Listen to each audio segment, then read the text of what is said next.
Israel. Israel has been fighting not one and not two, but three expensive wars. It was spurring thousands of reservists into the military, shutting out Palestinian construction workers, evacuating thousands from the country's north, and this combined with huge drops in foreign investment and tourism, Israel was already putting a massive strain on its economy. This is causing government debt to go through the roof, which in turn prompted the former chief economist of Israel's own finance ministry to write that Israel faces a looming financial crisis if it fails to act. So could it be that despite not completely crushing Hezbollah in Lebanon, Netanyahu's former security advisor was right when he recently said about the ceasefire that Israel cannot afford another year of war at its current scale in the north? That question can only be answered if we understand the concept of the war economy. In contrast to a normal civilian economy, which should be about making civilians more wealthy, a war economy is about how to best mobilize a country's resources to aid the war effort. For me, the best way to think about these two concepts is to see them as two extremes on a scale. On the left, you'll find a country without an army like Bermuda, and on the right, you'll find countries that are fighting for their very survival or for total conquest, like Ukraine or Russia. Most other economies which do support standing armies, in case of war breaks out, are somewhere in between. This framework can help answer the question what level of fighting a country can actually afford by thinking about three distinct variables needed to fight a war: resources, money, and political capital. So, to find out what Israel can and cannot afford, let's first talk about its resources.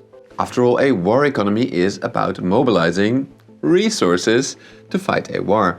Resources could roughly be divided into three categories: manpower, military technology, and raw materials. Does Israel have enough of each of these resources to afford to keep fighting?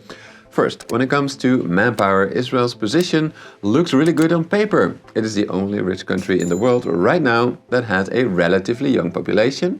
And on top of that, its population is still rapidly growing thanks to high fertility and lots of Jews all over the world still migrating to Israel.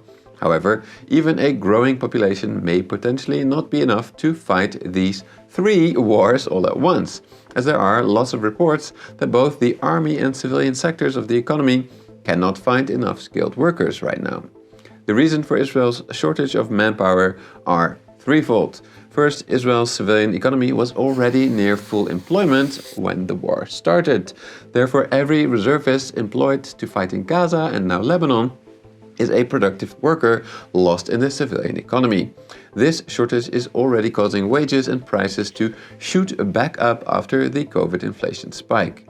The second reason is that Israel's economy depended for a large part on Palestinian migrant workers, both from Gaza and the West Bank. These workers have increasingly been denied access to Israel due to security concerns, adding to worker shortages, especially in the construction sector. Thirdly, while Israel's demography looks amazing on paper, it is actually much worse in practice, given that 12.9% of it consists of ultra-Orthodox Haredim Jews, a segment that, despite a recent ruling, does not serve in the army much and works much less than the general population because they get a stipend from the government to study religious texts. Therefore, you could argue that the ultra-Orthodox in Israel are like the elderly in other economies. They mostly collect benefits without being productive. So despite looking good on paper, Israel's economy in its current position on the war economy scale is already struggling to support the war effort, at least when it comes to manpower resources. For military technology and raw materials, though, the story is completely reversed in the sense that here Israel looks weak on paper while being strong in practice. Being a small country, Israel only has limited access to raw materials, and even for military technology, where Israel's firms are really strong, the tiny country still relies a lot on the US and other Western technologies. However, in a modern economy, you don't need to have all of these resources yourself. What matters is that you have access to international markets to complement your own resources with foreign resources. But to assess whether Israel can do that, we need to talk about the second variable that determines whether Israel can afford to keep fighting, which is money.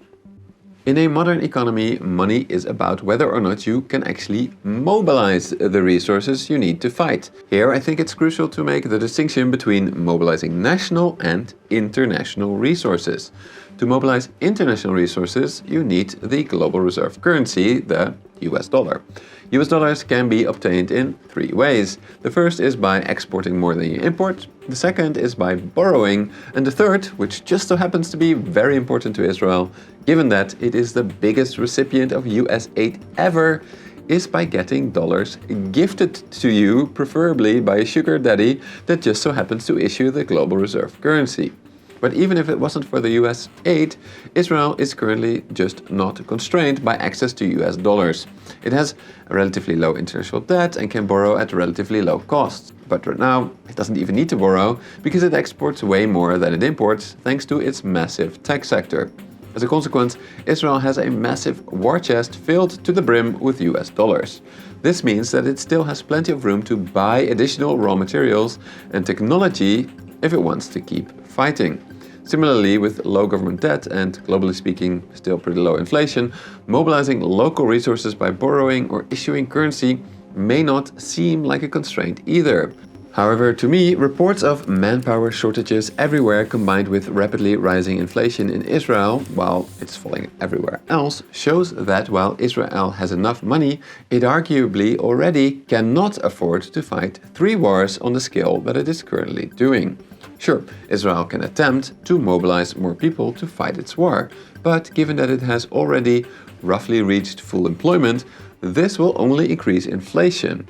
Therefore, I'd argue that if we want to know whether Israel can actually afford to keep fighting, we should be asking, does Israel have the political capital to keep fighting? In fact, I'd argue that in most wars, whether a country can afford to keep fighting is ultimately not about resources or money, it is about whether a country is willing to bear the economic consequences of depleting some of its money and or resources. For example, the US had more than enough resources and money to keep fighting in Vietnam. But many economists have argued that excessive Vietnam War spending ultimately caused inflation to get out of control and government spending to be diverted from social programs to the poor in America itself to the war effort in Vietnam. Those two economic consequences, increased inflation and lost local prosperity, were politically so costly that it likely contributed to making the war unpopular enough for politicians to finally pull the country out of Vietnam, losing the war. On the other side of the spectrum, in 2022, many analysts predicted Russia's sanctioned economy would not be able to support a long war. Indeed, while Russia was still somewhat in civilian economy mode at the start of the war, the Russian ruble collapsed and inflation shot through the roof. However, the Russian government responded by militarizing its economy. This involved, amongst other things, taking away people's freedom to transfer money across borders and raising interest rates to quell inflation. But because people cared less about, for example, transferring money across borders than inflation, Russia's actions reduced the political cost of the war, allowing it to keep fighting much longer. Of course, Russia did much more than that, such as subsidizing interest rates for ordinary people and increasing the oppression of political dissent. But the point remains that by moving on the scale towards a militarized economy, Russia could afford to keep fighting much longer than many had expected. So, how can Israel militarize its economy further to overcome its manpower constraint? There are at least 3 solutions to solve this problem. All of them come at a political cost, though. First, Israel could spend more on military salaries, compelling more of Israel's people to join the army. If nothing else is done, this would increase inflation, which is politically costly. However, if Israel combines increased spending with inflation-fighting measures such as higher interest rates, capital controls, price controls, or a combination of all of these, the economic cost could actually not be inflation but come in the form of reduced freedom and wealth for Israeli people, which may be politically actually less costly than inflation. A second option would be for Israel to cut government spending on social programs while forcing people to join the army through, for example, expanded conscription. In this case, spending cuts would limit inflation, but similar to the option of increased spending with very high interest rates, this option would damage Israel's economy quite severely, which may again also be quite politically unpopular. Finally, in this specific case of Israel, I believe there's also a third option, an option where the economy does not suffer in terms of inflation or lost GDP. Instead, Israel could take away all of the benefits and exceptions for the ultra-Orthodox completely. This option could leave Israel's economy largely untouched and would reduce inflation. However, of course, there will still be a political cost as it will anger the ultra-Orthodox community, which are an important voting bloc. So, armed with this final lens of evaluating Israel's war economy, we have arrived at a conclusion. Could Israel afford to keep fighting, or was the economic reality simply that a ceasefire was the only option? If we apply the concept of the war economy, we see that because Israel's economy was under massive strain due to manpower constraints, it could only afford to keep fighting by turning its economy more and more into a war economy. This could take many forms, but all of them would have had major political costs. Could Israeli society have tolerated these costs? Nobody knows for sure. But given that recent opinion polling showed that only 53% of Israelis believed the government was doing a good job, I think it is at least plausible that Netanyahu wagered that the political costs to keep fighting were just too big, taking into account how much manpower would be needed to control Lebanon compared to Gaza. This concludes my economic analysis of a deeply controversial topic.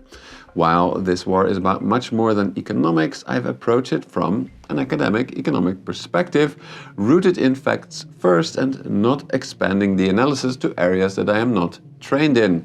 An approach many of you said in a recent survey that you value. Your main criticisms in that survey were that you wanted me to make more videos without compromising on research. To meet that need, I've taken a big step recently, hiring a producer. Thanks to her help, I made 3 videos in November and will aim for 3 in December. But this step comes with financial risk. With only 650 euros per month from Patreon and sponsor rates down by quite a lot, I'm currently burning through my savings to sustain this level of output. To ensure we can keep up this increased production schedule, I really need to reach about 3,000 euros a month from Patreon at least by the end of the year. As a short-term goal, I'm aiming to hit 1,200 by the end of December. Therefore, if my analysis provides you with value and you want them to keep coming, please consider joining our Patreon community at patreon.com/moneymacro or joining the channel as a member by hitting the button below. Every contribution makes a difference.